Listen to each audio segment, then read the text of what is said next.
y que usted puede volver entre semana a escuchar para que pueda fijar aún más y para que pueda retener la palabra de Dios. Incluso si tiene alguna pregunta, alguna inquietud, háganosla llegar, por favor. Y pues buscaremos ayudarle según Dios nos dé, ¿no? De lo que Dios nos da, de eso damos. Y bueno, abra su Biblia, por favor. Vuelvo y digo, gracias por el esfuerzo para acompañarnos. Dios les bendiga. Salmo capítulo 51. Abra su Biblia en el libro de los Salmos, capítulo 51. Vamos a tomar dos versículos de allí, de ese capítulo. No podemos tocar todo lo que está en ese capítulo. Hay bastante información que es valiosa, nos ayuda para nuestra vida espiritual. Y Salmo número 51, versículo 11 y versículo 12. Versículo 11 y versículo 12. Dice la palabra de Dios: no me eches de delante de ti, no me eches de delante de ti, y no quites de mí tu Santo Espíritu. Vuélveme el gozo de tu salvación, y espíritu noble me sustente. No me eches de delante de ti, y no quites de mí tu Santo Espíritu. Vuélveme el gozo de tu salvación, y espíritu noble me sustente. Y vamos a conversar un poco en esta mañana bajo el título: ¿cuánto puede afectarnos el pecado? ¿Cuánto puede afectarnos el pecado? Y bueno, esta es una porción bastante conocida. Yo sé que usted, que tiene ya tiempo en el Evangelio, ha pasado por allí, la ha leído e incluso ha meditado en los versículos de ese capítulo de la Sagrada Escritura. Es parte de una oración que hizo el salmista David a consecuencia, a causa de haber fallado delante de Dios. Y esto es pertinente para nosotros hoy porque como seres humanos que somos, estamos rodeados de debilidades. Como seres humanos que somos, estamos rodeados de debilidades. Esa es una realidad que muchos se niegan a ver, que muchos no quieren tocar y siempre quieren decir: soy fuerte, todo lo puedo. Pero la realidad es que somos seres humanos y estamos rodeados de debilidades. Y es más frecuente de lo que nosotros podamos imaginarnos que personas que se llaman cristianos cometan una falta que dentro de los parámetros de Dios es catalogado como pecado. El apóstol Juan, perdón, nos aclara que toda injusticia es pecado. Toda injusticia. Usted puede decir: no, hermano, es que yo no soy injusto. Yo, mire, yo hago lo mejor para con las personas que me rodean. Yo no soy injusto. Permítame mostrar en la Biblia. Eso está en primera de Juan, capítulo 5, versículo 17. Dice: toda injusticia es pecado, pero hay pecado no de muerte. Todo aquel que practica la injusticia no tiene parte en el reino de Dios. Por eso la importancia de que nosotros podamos entender qué se refiere la Biblia cuando habla de injusticia. ¿Qué se refiere la Biblia cuando habla de injusticia? Porque todo aquel que practica la injusticia no tiene parte en el reino de Dios. Primera de Corintios, capítulo 9, capítulo 6, versículo 9 al 11. Primera de Corintios, capítulo 6, versículo 9 al 11. Dice: ¿no sabéis que los injustos no heredarán el reino de Dios? El apóstol Pablo ampliando la información. ¿No sabéis que los injustos no heredarán el reino de Dios? Dice: no erréis, ni los fornicarios. ¿Qué es un fornicario? Un injusto. ¿Qué es la fornicación? Una injusticia. Entonces, no erréis ni los fornicarios, ni los idólatras, ni los adúlteros, ni los afeminados, ni los que se echan con varones, ni los ladrones, ni los ávaros, ni los borrachos, ni los maldicientes, ni los estafadores heredarán el reino de Dios. Y sigue diciendo, y esto erais alguno, mas ya habéis sido lavado, gracias a Dios, ya habéis sido santificados, gracias a Dios, ya habéis sido justificados en el nombre del Señor Jesús y por el Espíritu de nuestro Dios. Gracias a Dios que nos sacó de esa situación en la cual vivíamos. Pero es necesario entender eh, que cada uno de estos actos de injusticia hace merecedor de la muerte a aquella persona que lo practica.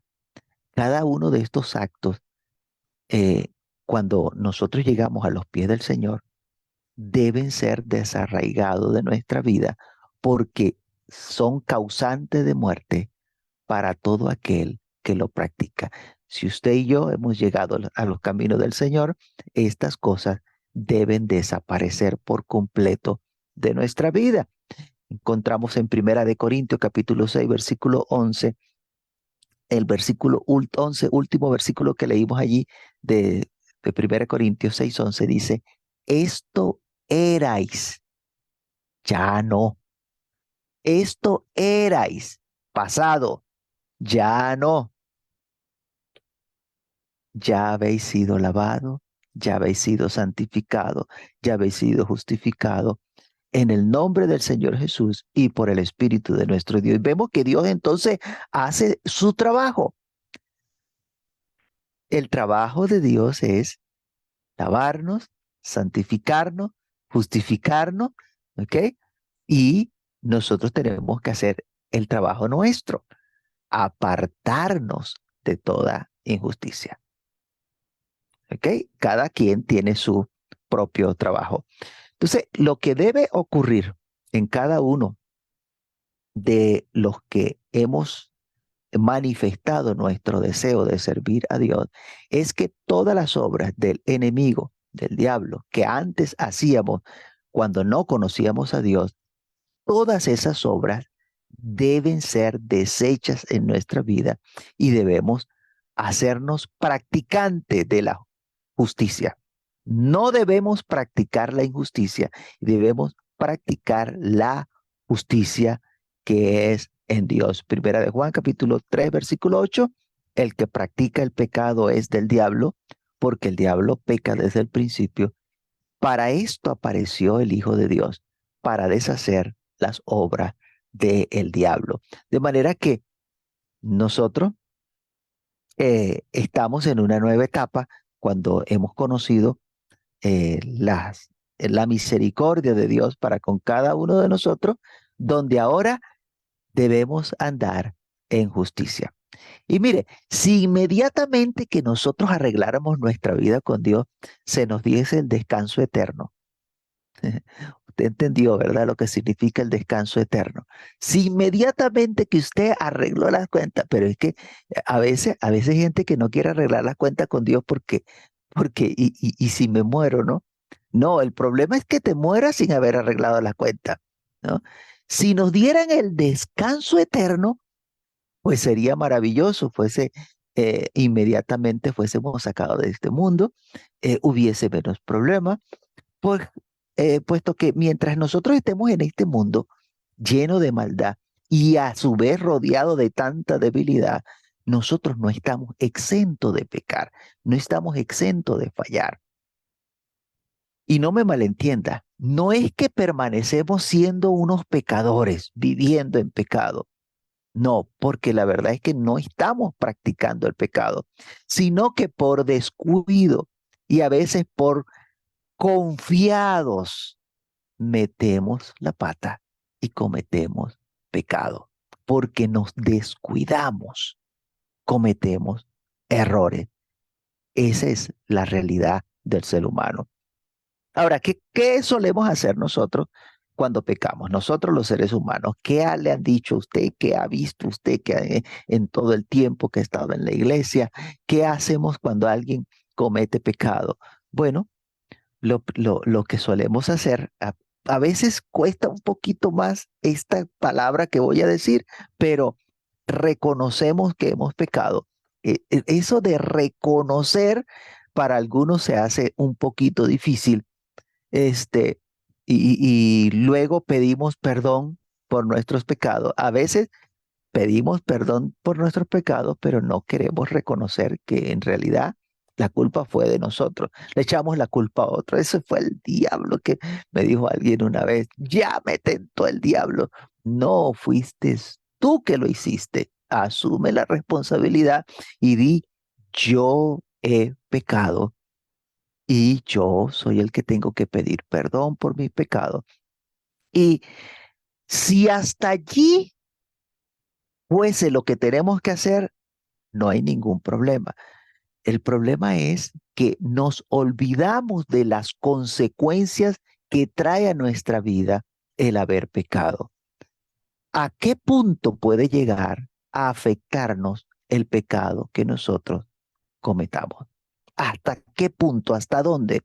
Bueno, vamos a aprovechar la experiencia que tuvo este hombre en los versículos donde iniciamos este relato en las Escrituras de un hombre que estaba lleno del Espíritu Santo y que estaba ejerciendo un cargo que Dios le había concedido y cometió una falta.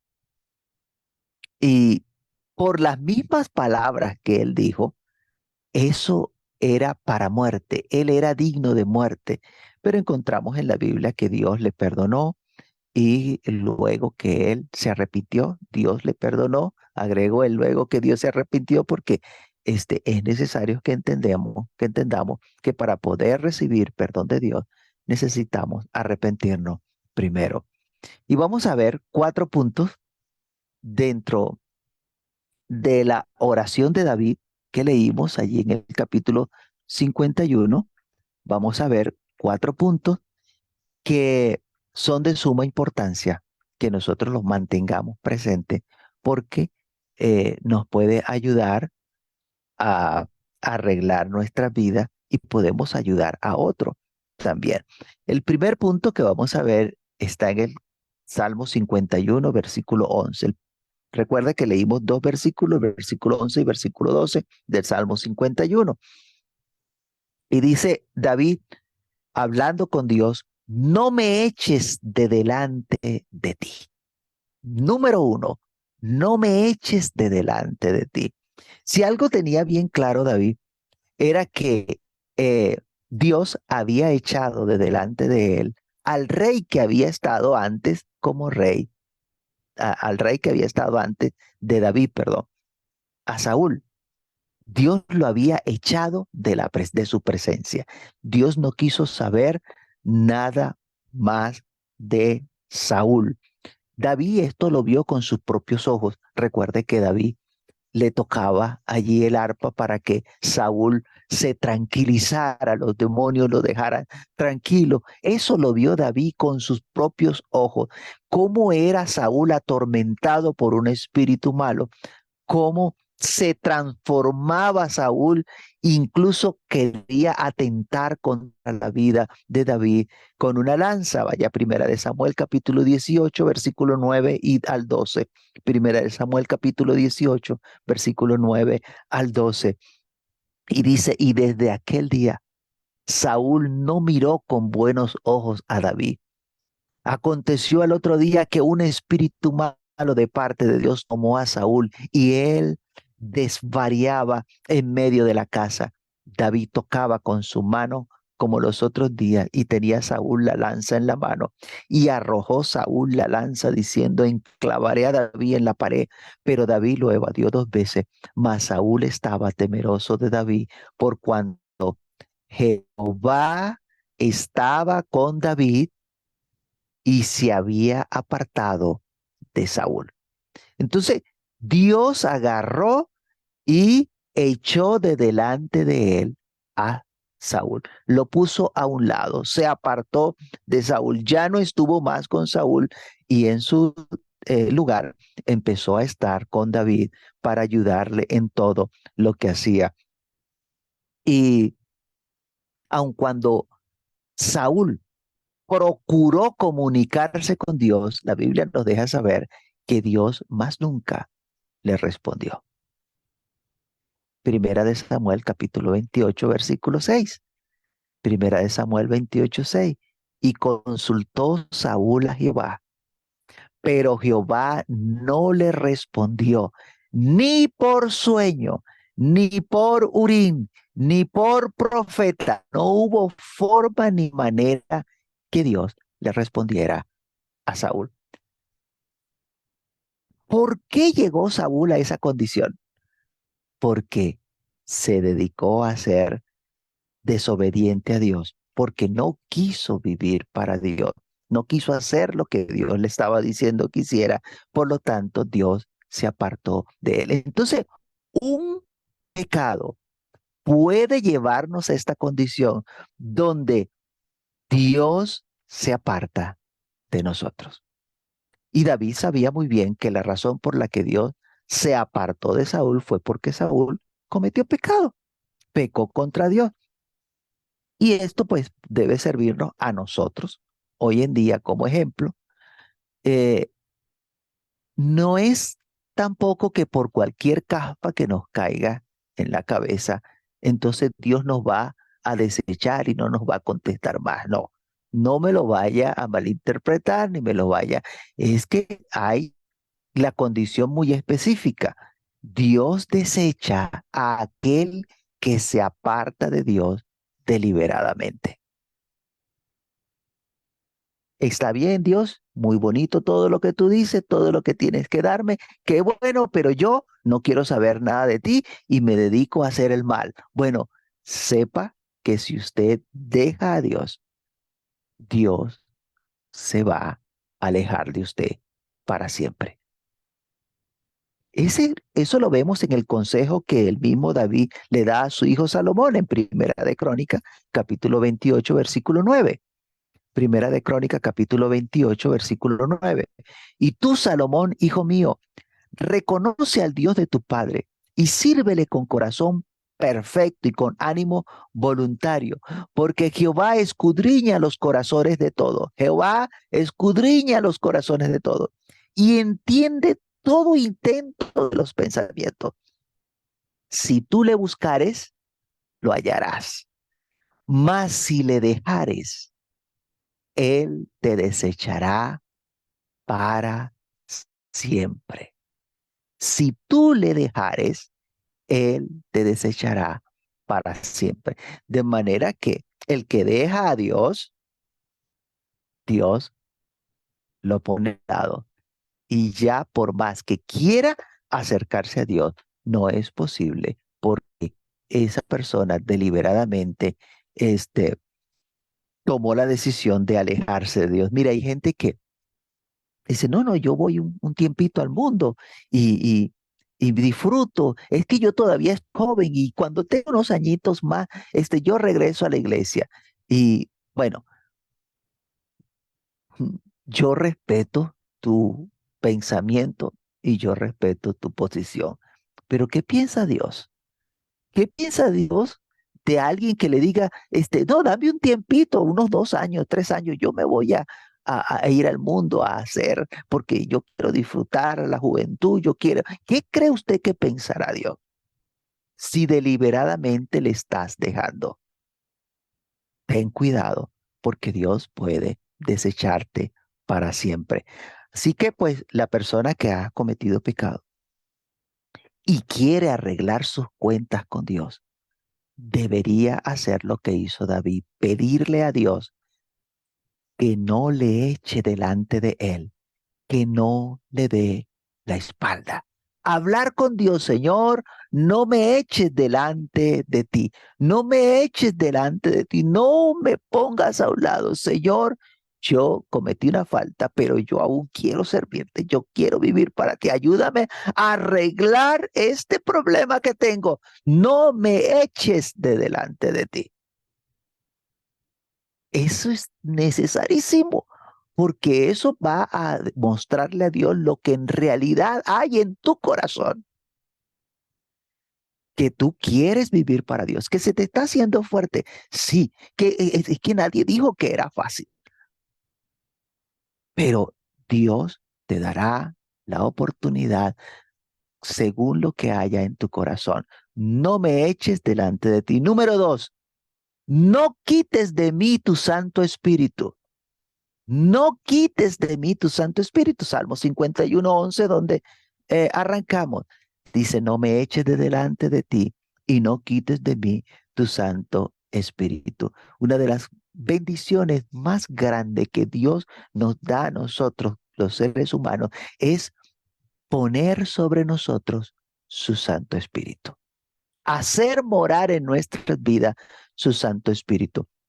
Y note bien claro que en este versículo dice, hablando David con Dios, le dice, no quites de mí tu Santo Espíritu. David no dice, no te quites de mí, de dentro de mí, no. Habla de que el Espíritu de Dios, que Dios había hecho morar en él, que no lo retirara, que no lo quitara. Y quizás a alguno le pueda todavía seguir pareciendo extraño que yo diga que el Espíritu Santo de Dios es un espíritu.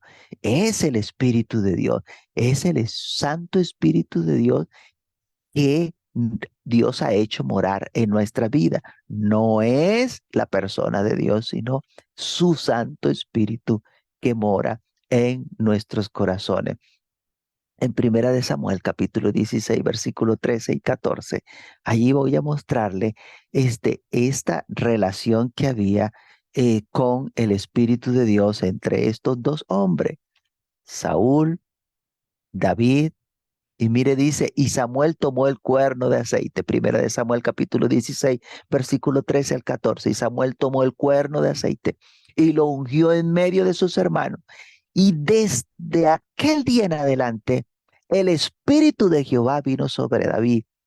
Se levantó luego Samuel y se volvió a Ramá.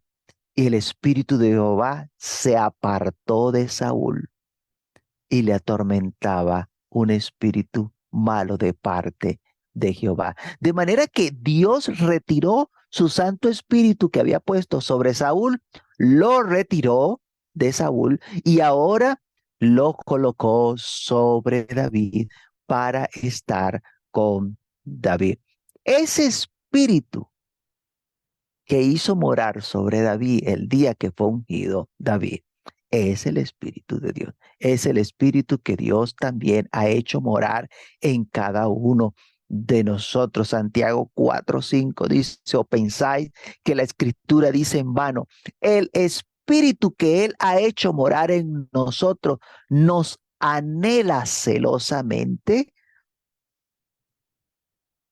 Dios da este espíritu, da su espíritu a esas personas que se lo piden. Dice Lucas capítulo 11, versículo 13. Pues si vosotros siendo malos sabéis dar buenas dádivas a vuestros hijos, ¿cuánto más vuestro Padre Celestial dará el Espíritu Santo a los que se lo pidan? ¿Cuánto más vuestro Padre Celestial dará el Espíritu Santo a los que se lo pidan? Entonces, aquel que le pida a Dios que le dé su Espíritu, Dios hace morar su Espíritu sobre su vida. Y también, no solamente a los que se lo pidan, sino que aquellos que Dios escoge para hacer una misión, un trabajo, una tarea que Dios le encomiende, como en el caso de los profetas y cada uno de los ministerios que aparecen registrados en la Biblia, dice que Dios otorgaba su Santo Espíritu aún sin ellos pedirlo. Con el cargo, Dios también les daba a ellos su Espíritu. Incluso Juan el Bautista, dice la palabra de Dios, que fue lleno del Espíritu Santo aún desde el vientre de su madre. Ahora bien, el salmista le dijo a Dios, no me eches delante de ti y no quites de mí tu Santo Espíritu. Salmos 51:11, ¿dónde estamos? Y no quites de mí tu Santo Espíritu. David tenía bien claro que Dios a su antecesor, al rey que acababa de salir del cargo, Dios le había quitado su espíritu de él. Experiencia, había visto cómo el espíritu de Dios ya no estaba con Saúl.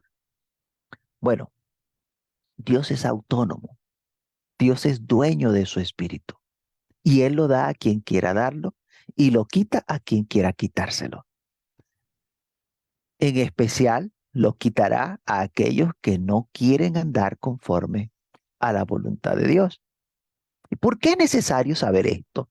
Porque hay quienes creen que un cristiano haga lo que haga, Dios no va a quitar el Espíritu Santo de su vida, siempre estará allí dentro de ello. Y mi consejo es que tenga mucho cuidado, porque Dios puede retirar su Santo Espíritu de usted. Dios puede retirar su Santo Espíritu de cada uno de nosotros si nosotros nos inclinamos a hacer el mal. Lo triste de todo esto es que muchas veces ni cuenta nos damos que el Espíritu de Dios ha sido quitado de nosotros hasta que ya es demasiado tarde. Eso es lo triste de la situación. Cuando usted va a Primera de Reyes, capítulo 22, versículo 24 al 25, usted va a ver que allí hay usted puede leer después toda la historia, no puedo leerlo completo. Eh, Voy a hacer un pequeño esbozo acá de esto. Dice que estaban los dos reyes, el rey de Israel y el rey de Judá, allí reunidos, preparándose para la batalla. Y el rey de Israel, convocó 400 profetas. Mire, no era uno, 400 profetas. Dentro de esos 400 profetas había uno que se llamaba Sedequía y era uno de los principales y él ya había dicho que Dios decía, así dice Dios, tú vas a ganar la batalla. Entonces, Primera de Reyes 22, 24, 25. Entonces cercó Sedequía, hijo de Kenana, y golpeó a Micaías en la mejilla, diciendo, ¿por dónde se fue de mí el Espíritu de Jehová para hablarte a ti? ¿Por dónde? Mire, es que a veces nosotros somos tan, tan cabeza de tapara, cabeza de coco, tenemos así cerradas como un coco. Mire este profeta llamado Sedequía. ¿Por dónde se fue de mí el Espíritu de Jehová para hablarte a ti? Como si nosotros pudiésemos impedir que Dios quite el espíritu de una persona. Si la persona se vende a hacer lo malo, Dios le retira su espíritu de su presencia, de su vida. Y Micaías respondió, he aquí tú lo verás en aquel día, cuando te irás metiendo de aposento en aposento para esconderte. De manera que Dios envía a Micaías con una palabra muy diferente a la que había dado Sedequía. Usted puede leer, insisto, toda la historia, pero lo que quiero ver es que esta persona ni cuenta se dio, Sedequía ni cuenta se dio cuando Dios retiró de su vida el Espíritu Santo. ¿Por dónde se fue de mí el Espíritu de Jehová para hablarte a ti? Bueno, este hombre se sintió celoso cuando oyó que otro, que no era del grupo de él, estaba hablando palabra de Dios por el Espíritu de Dios. Y en especial porque las palabras que estaba diciendo Micaía no coincidían con las palabras que ya había dicho Sedequía.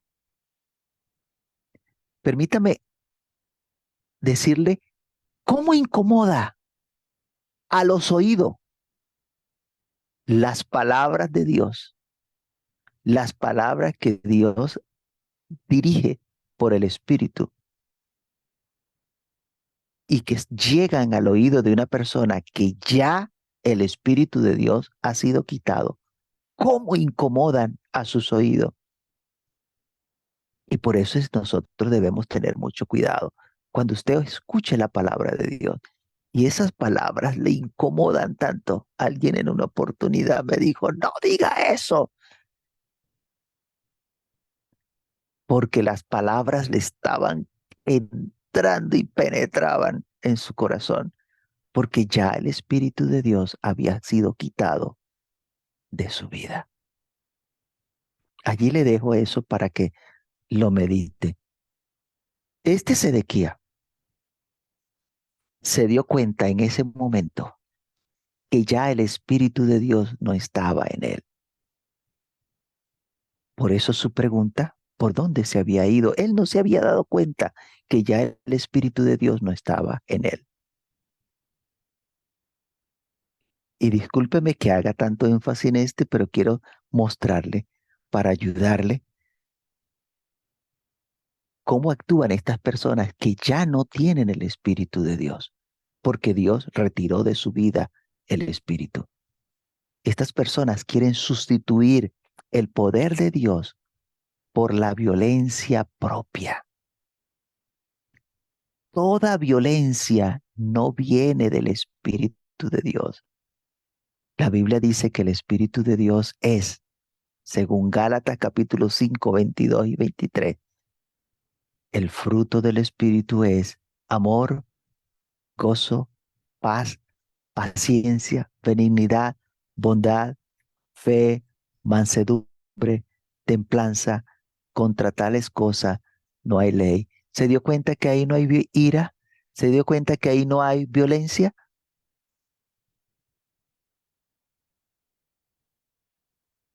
Y agarró este hombre y golpeó al otro. Violencia física, porque creen que de esa manera van a hacer la obra de Dios, violentando al otro.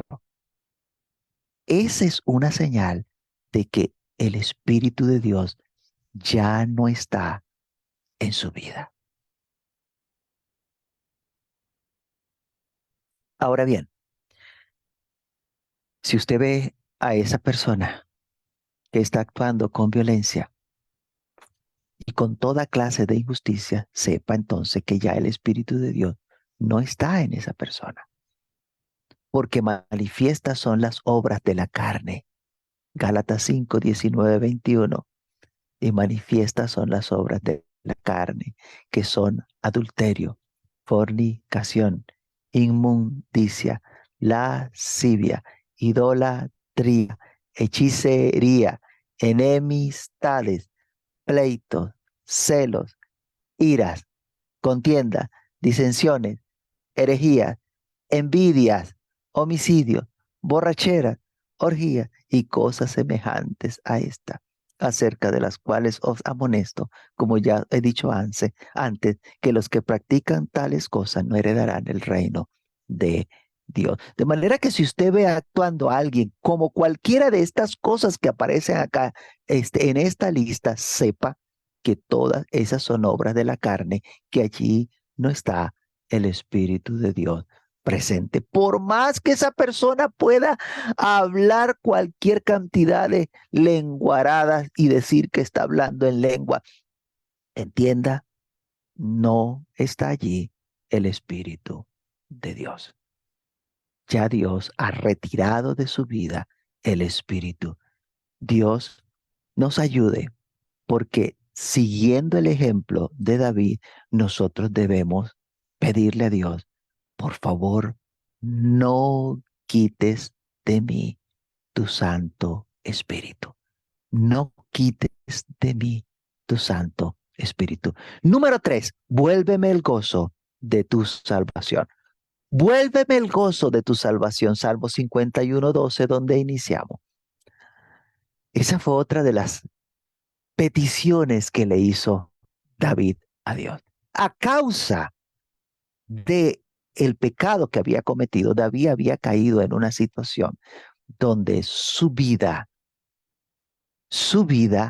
había perdido el gozo de la salvación de Dios. Y eso es lo que trae consigo el pecado, un cambio en la persona, un cambio en la vida de esa persona que está viviendo en pecado. Y este cambio fue lo que llevó a David a que le pidiera a Dios que no se apartara de él, que no quitara de él su Santo Espíritu y que por favor volviera a él el gozo de la salvación de Dios. David experimentó lo que es perder el gozo de la salvación.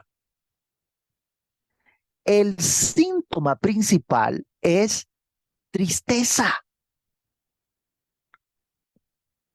Cuando se va el gozo de la salvación en una persona que ha cometido pecado, viene a su vida tristeza. Y hay dos clases de tristeza, aunque la causa es la misma. ¿Ve? Este, recuerde que tristeza no es fruto del espíritu, sino que es como consecuencia del pecado. A raíz del pecado en la vida de una persona, viene tristeza a esa persona, segunda de Corintios capítulo 7, versículo 10, porque la tristeza que es según Dios produce arrepentimiento para salvación, de que no hay que arrepentirse. Pero la tristeza del mundo produce muerte. De manera que en ambos casos, cuando una persona comete pecado, sea que esté en el mundo o sea que esté en la iglesia, ambos van a sentir tristeza. Pero una tristeza va a producir muerte y la otra tristeza lo va a llevar a buscar el perdón de Dios, a arrepentirse y a convertirse de su pecado. Mire, el discípulo Pedro, dice la escritura que Pedro, cuando cometió una falta, un pecado, dice que lloró amargamente a causa del pecado que había cometido. Eso está en Mateo capítulo 26, versículo 75. Entonces Pedro se acordó de las palabras de Jesús que le había dicho: antes que cante el gallo, me negarás 3 veces, y saliendo fuera, lloró amargamente. Entonces, permítame decirle de que si usted ha alguna falta y siente al darse cuenta que falló, siente amargura en su corazón por el pecado cometido, eso es una buena señal. Ahora, si usted siente esa, pero no le mueve a buscar el perdón de Dios, tenga cuidado, porque es cuando reconocemos que hemos perdido algo hermoso, como es el gozo de la salvación que Dios da a nuestras vidas, entonces es que nosotros nos vamos a preocupar por ir a recuperar el gozo que teníamos en nuestra vida. Su oración, la oración de David, fue desde el sentimiento de pérdida. Y debo aclarar que no fue que Dios le retiró o le quitó a David el gozo de ser salvo. No, fue que David perdió el gozo de la salvación. Son dos cosas totalmente diferentes. Y para que me entienda, una cosa es que alguien llegue y le robe a usted lo que tiene, y otra cosa es que usted lo dejó caer y no se dio cuenta cuando lo perdió. Son dos cosas totalmente diferentes. Entonces, no fue que Dios agarró y le quitó el gozo a David. No, fue que David, a causa del pecado, perdió el gozo. Y eso es totalmente diferente. Su vivencia era el sentimiento de ser pecador. Había tristeza en su vida. Y las palabras de David no fueron: devuélveme el gozo de mi salvación, como si Dios se lo había arrebatado, como si Dios se lo había quitado, sino que le dijo: vuélveme, hazme volver a sentir el gozo de tu salvación. Ayúdame a encontrarlo. Lo he perdido. No es devuélveme es como quien reclama por lo que le pertenece, sino es vuélveme por haber perdido algo que tenía y que estaba disfrutando. El libro de los Salmos 51:12, ahí está. Dice, vuélveme el gozo de tu salvación. Vuélveme el gozo de tu salvación. Vuélveme es llévame de regreso. Hazme ir donde está el gozo. Conviérteme. Vuélveme es dar a una persona una cosa, su estado anterior. Usted vuelve al lugar donde encontró gozo, encontró paz, encontró el amor de Dios. Mire ese ejemplo que está en el libro de Apocalipsis, por favor, capítulo 2, versículo 4 al 5. Apocalipsis capítulo 2, versículo 4 al 5 dice, pero tengo contra ti que has dejado. Dice, no, no tengo contra ti que yo te he quitado tu primer amor. No, dice, tú has dejado tu primer amor. Recuerda, por tanto, de dónde has caído y arrepiéntete. ¿Y qué hay que hacer? Haz las primeras obras, pues si no, vendré pronto a ti y quitaré tu candelero de su lugar, y no, si no te hubieres arrepentido. Es después de habernos arrepentido que volvemos a hacer las primeras obras. Nosotros volvemos a iniciar. Y yo siempre pongo este ejemplo de que si usted está subiendo un árbol, una mata donde hay coco, y de pronto cayó de allá de la altura. Para poder volver al lugar donde iba, usted tiene que empezar desde abajo. La Biblia lo dice con palabras más bonitas. Dice, vuelve a hacer las primeras obras. Empieza otra vez. Empieza otra vez. Para volver al primer amor, debes empezar otra vez. Para que el gozo de la salvación de Dios vuelva a tu vida, debes empezar otra vez. Cuando hacemos las obras que habíamos dejado de hacer, entonces aparece nuevamente el gozo de la salvación en nuestras vidas. No fue que Dios nos quitó el gozo, es que lo perdimos en el momento que dejamos de hacer justicia. En el momento que nos dedicamos a la injusticia, en ese momento perdemos el gozo de la salvación. Entonces debemos aprender con David a pedirle a Dios que nos ayude a volver a hacer justicia, a amar misericordia para volver a sentir el gozo de la salvación. Eso lo dice Miqueas capítulo 6, versículo 8. Oh hombre, Él te ha declarado lo que es bueno. ¿Y qué pide Jehová de ti? Solamente hacer justicia y amar misericordia y humillarte ante tu Dios. Ahí está la fórmula. Número 4, otra de las cosas que pidió David, espíritu noble me sustente. Espíritu noble me sustente. Salmo 51, versículo 12, vuélveme el gozo de tu salvación y espíritu noble me sustente.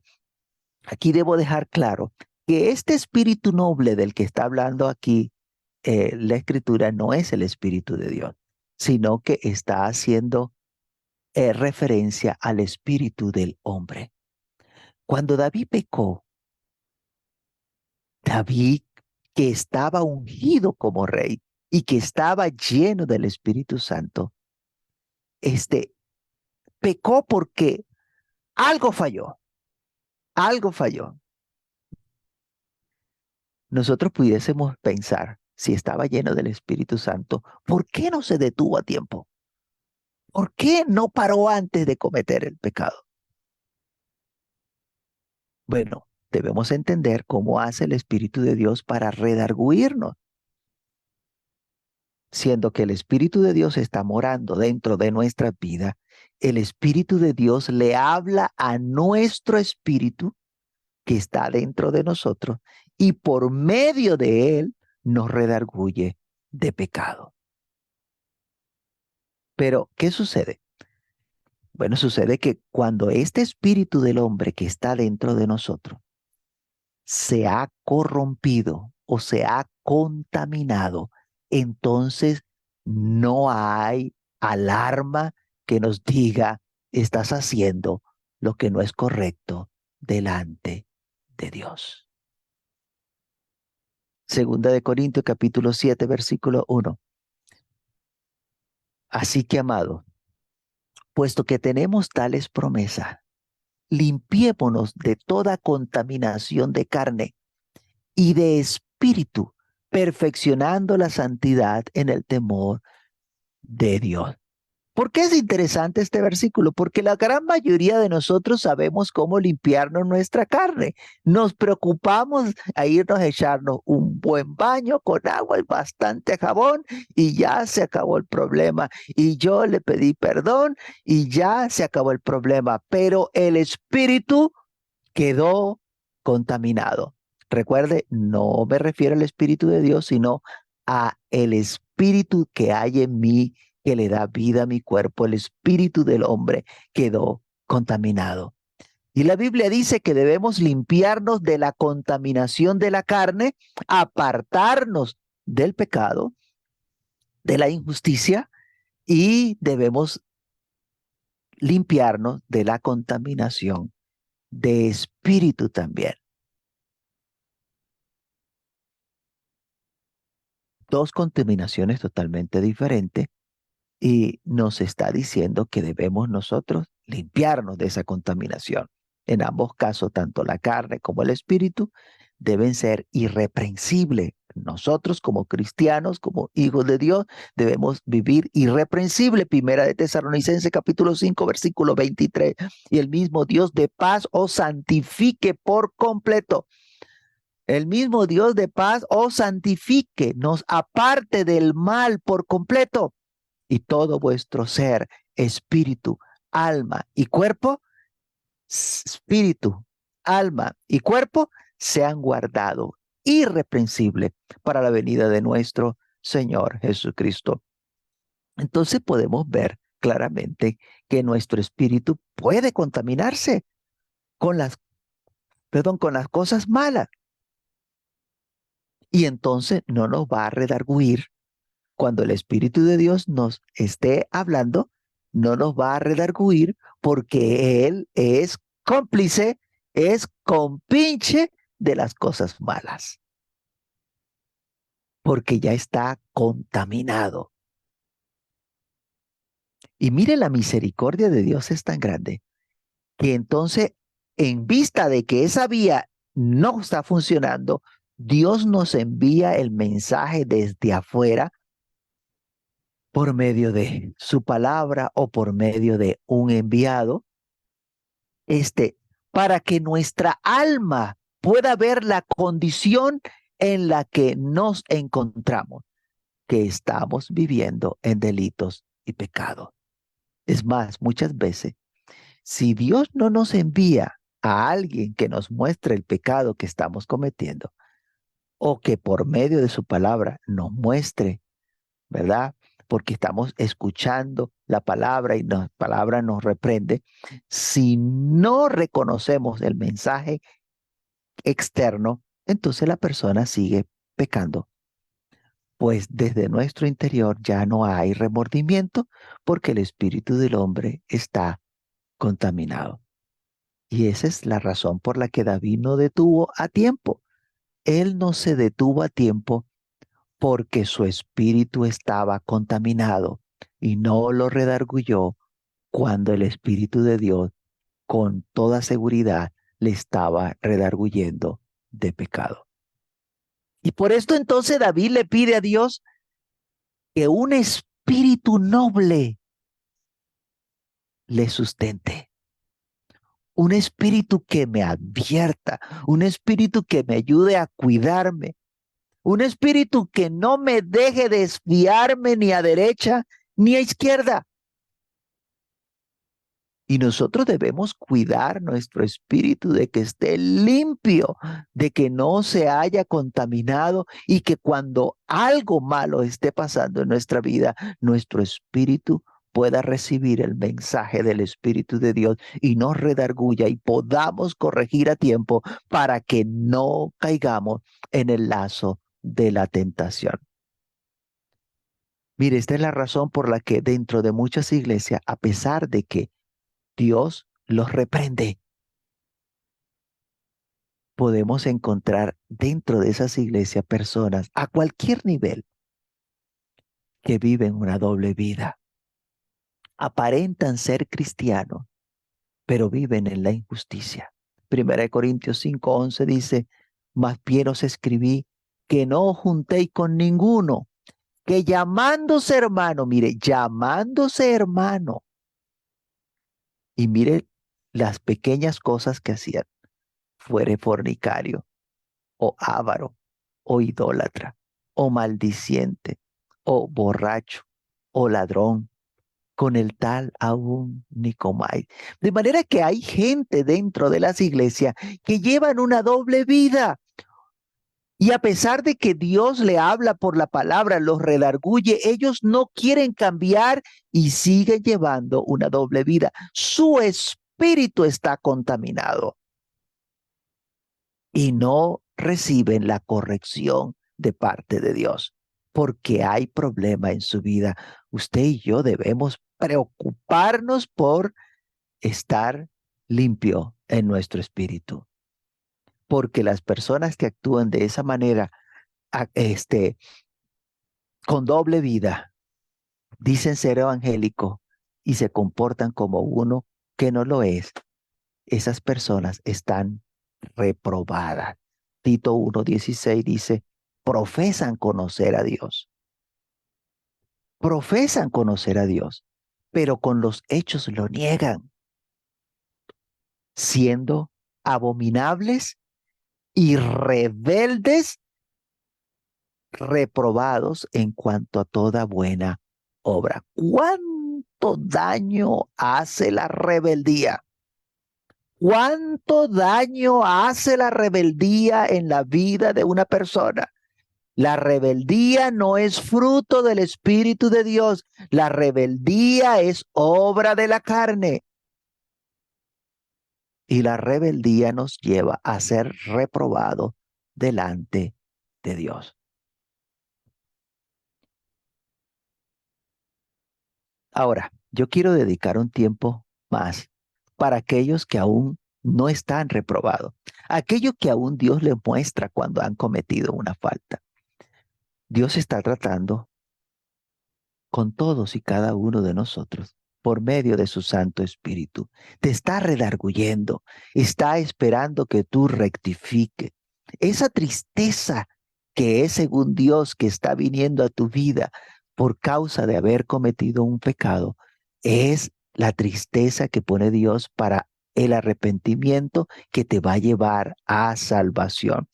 Ocúpate en tu salvación, con temor y temblor. Ruega a Dios no solo por el perdón de tus pecados, sino que pídele que no te deseche. Pídele que no quite de ti su Santo Espíritu. Pídele que vuelva a ti el gozo de su salvación y que renueve un espíritu recto dentro de ti. Salmo 51, 12, 11, donde arrancamos. No me eches de delante de ti, no quites de mí tu Santo Espíritu. Vuélveme el gozo de tu salvación y espíritu noble me sustente. Que podamos oír de Dios que nos diga, como dice en Isaías capítulo 42, 22, yo deshice como una nube tus rebeliones y como niebla tus pecados. Vuélvete a mí, porque yo te redimí. Yo deshice como una nube tus rebeliones y como niebla tus pecados. Vuélvete a mí, porque yo te redimí. Que podamos volver a sentir el gozo de la salvación de Dios, la salvación que Dios da, que podamos sabernos perdonados y que podamos ir por esta vida asidos, agarrados de las manos del Dios de la gloria. Libro de los Salmos, y con este texto terminamos capítulo 32, versículo 1 y 2. Bienaventurado aquel cuya transgresión ha sido perdonada. Bienaventurado aquel cuya transgresión ha sido perdonada y cubierto su pecado. Bienaventurado el hombre a quien Jehová no culpa de iniquidad y en cuyo espíritu no hay engaño. Bienaventurado el hombre a quien Jehová no culpa de iniquidad y en cuyo espíritu no hay engaño. Qué privilegio el de aquel que ha sido perdonado. Eso es para el que lo experimenta, para que el que ha reconocido que ha cometido una falta, pero que se acercó a Dios y le dijo, perdóname. Esa paz que llega a la vida cuando el hombre ha sido perdonado, cuando se sabe perdonado por Dios, pues esa paz es parte donde inicia el gozo de la salvación de Dios. Vamos a orar. Yo no conozco tu corazón, tú que estás escuchando en esta mañana, pero Dios sí lo conoce. Y el vivir para Dios es algo personal, es algo que te toca a ti conversar con Dios. Tú conoces tu corazón, tú conoces tu vida, por cuántas cosas has pasado, qué has hecho y qué has dejado de hacer. Y Dios, que escudriña los corazones, también lo sabe. Y te está dando la oportunidad en esta hora, si al escuchar la palabra de Dios has sentido que te ha redarguido. Dios está tratando contigo y quiere ayudarte, quiere que tú tomes la situación en tus manos y que la pongas delante de la presencia de Dios para que puedas vivir para Dios todos los días de tu vida. Soberano Señor, Dios Altísimo, te damos gracias, Señor, porque tu misericordia sigue siendo nueva cada mañana, como hoy la muestras con cada uno de nosotros. Mira, Señor, cada uno de los que están escuchando en esta hora mi voz. Trata con su vida, trata con su corazón, como has tratado hoy por medio de tu palabra. Y has hecho, Señor, que